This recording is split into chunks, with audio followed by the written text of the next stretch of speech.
if you were to choose any person, musician, living or dead, and you were to spend 5 minutes with them, who would it be and why?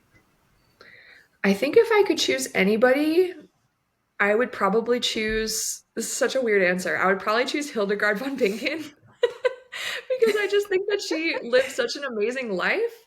I mean, she like wrote like operas and plays, and she just was like doing it up with her gal friends in the 1100s. And she's just such an icon. And I would have the best time, I think, hanging out with her if there was an interpreter present. What are some key things that you brought from a previous leadership experience that you're incorporating into the studio? And Mhm. how do you find this how do you see this as something as unique or exciting through this program?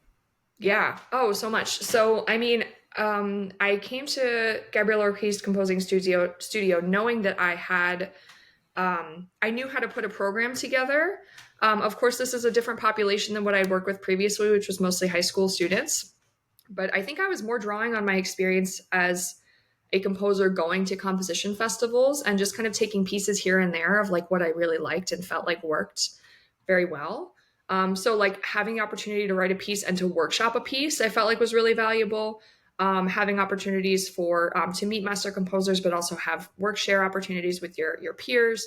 All of those things were things I experienced as a composer and felt like worked really well.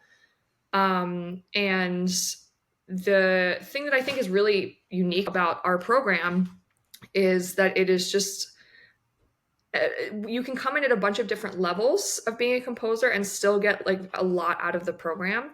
We're not asking you to come in with like a certain degree level or having accomplished something like getting a commission of a certain level. And so, or to write in a certain aesthetic either. So we have this cohort, as you know, 12 composers who are all different ages, different experience levels, and very different aesthetics. And I'm mostly just trying to put together a collection of people who I think would work well together and could learn from each other. Most composition degree programs are more focused on learning from the teachers. And, you have to take a lot of seminars that might not be super relevant to what you are studying.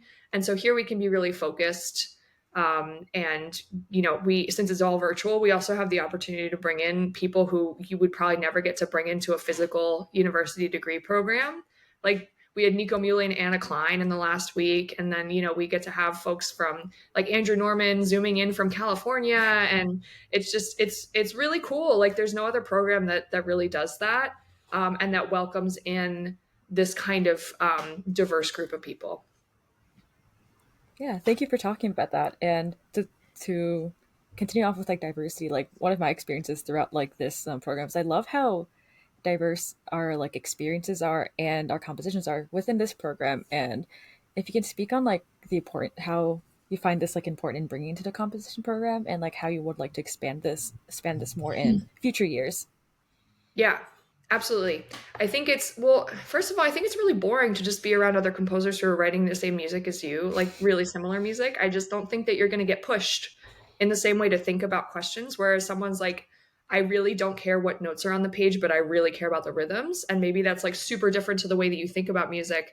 And you're not going to start writing that way, but it might get your gears turning in a different way.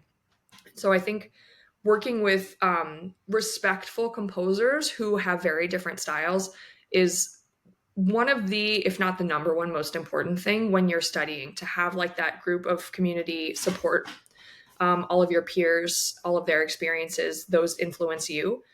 I found through my own experience, I did 3 degrees in composition, and I think some of the most valuable lessons I learned were from my peers, not from my teachers. Of course, I learned a lot from them as well, but it's you learn differently in peer learning situations, and so that was really a priority for me and continues to be a priority. I think moving forward, the diversity that I'd like to start to continue to build is more geographical diversity. Because I am an American, a lot of the people in my network are also American. And so the program, I think, tends to also be very attractive to American composers. And so I'd love to, and when I say American, of course, I mean like United States, not, I would love to include more composers from Latin America, from Europe, from South America.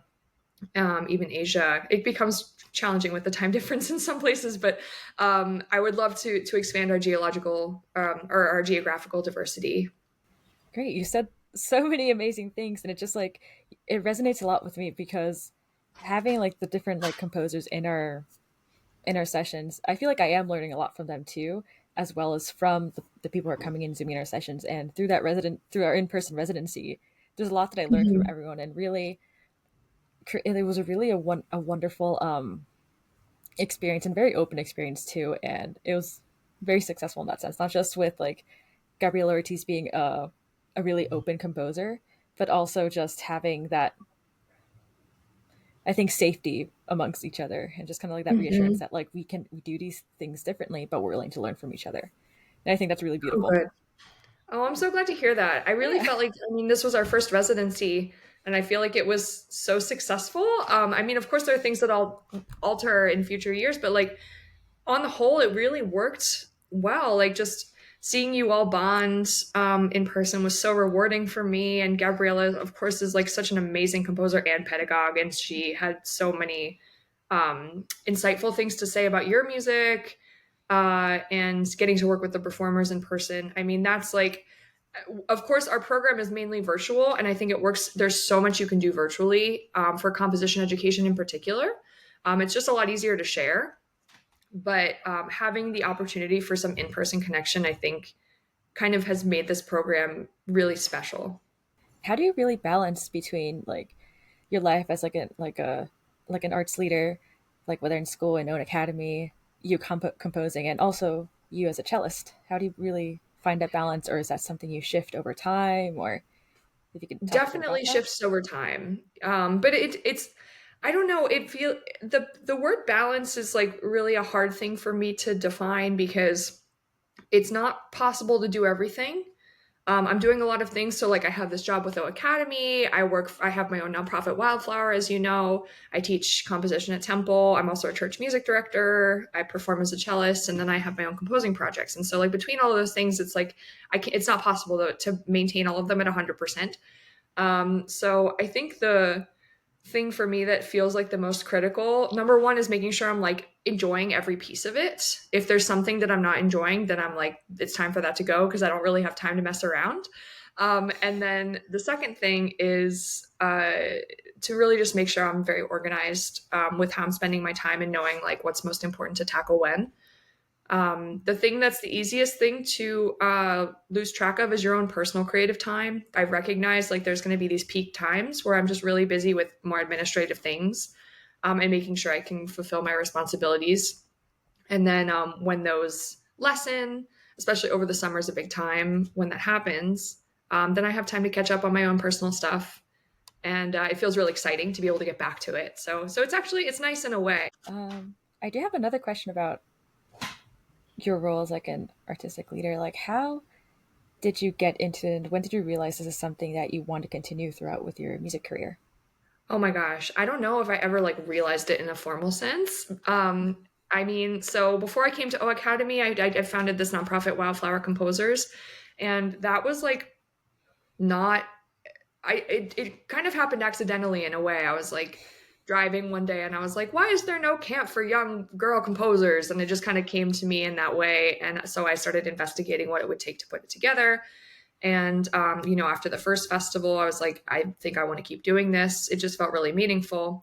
And the work kind of built up from there. I think if I had just started right away being like, I'm founding a nonprofit, I might have been so overwhelmed with the amount of work it takes that I don't know if I would have followed through. I think it was because I felt like a strong desire to create like this vision and like fulfill the service that felt very personal for me, that it just became a nonprofit later. And now I'm just more maintaining it and continuing to build. And then with OAcademy, I didn't have to do any ground up stuff, right? Because OAcademy already existed. But they did contact me and ask, we'd really love to start this composition program, and we know you have experience with it. And so I don't know if I'm sure I wouldn't have been contacted if I hadn't already done some of that kinds of work before. Knowing like, being able to troubleshoot like what works and what doesn't. Of course, I've also been to a lot of festivals, so I know from that side what it feels like when something's working or not. And yeah, so really accidentally, I think is how I got into artistic administration. Um, but it's really so different from being a composer, and it's like so valuable in a different way. Like it feels like I'm able to facilitate opportunities for others. And it's really cool. And my network is so expanded now in a way that it never would have been if I was only writing my own music. And so it's been really enjoyable to just meet so many different people and get all of that input for me as well, like hearing all of your music. That is so wonderful. I I think this is just all really amazing. Thank you for sharing that. I do have another question for you. Yeah. How do I want to phrase this? For someone who also would want, like, for, okay, it's more of like an advice question. Like, can you give Okay. us your advice on, for someone who would want to create another space, whether it's a nonprofit or an accidental wildflower um, composition studio that spawned, Sure. what do you think are important qualities for someone who wants to take that leadership position and doesn't have experience in it? Like, Hmm. So yeah, I think the first thing that I would think about is, what really is your goal, like trying to codify your mission of like, why am I doing this? If you're just creating another summer festival, like how is it unique? Is there not one in your area, or is there not one for like this specific like demographic of people? What is like the niche that you're trying to fall into? And then I think the next step would be to try and find a little bit of support, whether that's through like two other people maybe you'd like to work with in a team setting, or maybe in my case, it was Temple University because they provided the space for free. And they also, like a faculty member there, was really integral in helping to just facilitate things on that side. So just figure out who your support team might be. And when you're figuring that out, I think it's also really important to assess your own skills and maybe your own deficiencies. So, like my skills, I'm very organized. I can put together a spreadsheet. I can, make a nice proposal. My weaknesses, at least very much at the start, I had never made a budget before. I had never written a grant before. I didn't have any experience, kind of more on the like monetary financial side. Um, so like it's helpful to just know like what you're good at and what you might be missing, and then that can also inform like, oh well, my good friend who also believes in this is an accountant and can like help me with this. And you can just figure out where you might need a little bit of bolstering. And I would also suggest trying to start small, like just do a pilot version of something. It doesn't have to be like the full-fledged version of your mission, of your idea. um, because it's really hard to get stuff off the ground unless you have like a really rich benefactor who's like, do whatever you want, here's $1 million. Like in that case, connect me, because I would love that. um, but yeah, in most situations you're going to be working with a budget of $0, potentially with a little bit of like tuition for people who attend. So you want to just make it like really small scale, trying to do as cheaply as possible, but like without sacrificing your mission. So it's easier said than done. But as much in-kind support as you can get. So as much like if there's a venue who's like, I believe in your mission, you can use my space for free. Or like if you know someone in catering who's like, I can get you 50% off if you do it on this weekend, like just try and make it work as much as you can. great. Thank you for your Oh, and advice. my other piece of advice Oh. is to ask for advice, to keep asking for advice. So like the main thing that really helped me with Wildflower is I made a proposal of like, this is the mission and this is like when it'll be and all of that. And I would approach people who I really respected, and be like, can you look at this and like tell me what's wrong? Like, what do you think? What am I missing? And I remember the specific occasion I met up with a executive director in Philly who kind of tore it apart. Like in not in like even like a bad way. He was just like, what are you going to do about this? This isn't listed here, and he just made me think about so many things that I had never thought about before. And I actually left that meeting really dejected because I was like, oh my God, I've never thought about all these things. Like, how am I going to do this? But after I had time to like emotionally recover, I was able to really improve the program because he pointed out all of these holes that I had not considered. And so the first year of the program went much more smoothly than it would have if he hadn't said anything. So ask a lot of people for advice. Yeah, no, thank you for that.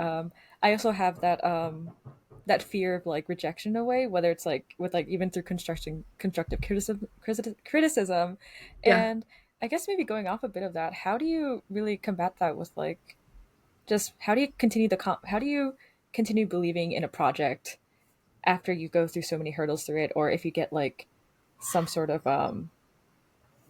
like if you hit some sort of wall with it, like how are you able to have that confidence to believe in something when it's a It's challenging hard. process? You can't do it by yourself. You do need that support team. So whether that's like you're doing it with a team of maybe you have two friends who are helping you, or maybe you're doing it by yourself, but you form like an advisory board of people who like you just are like, I want to bounce some ideas off of you.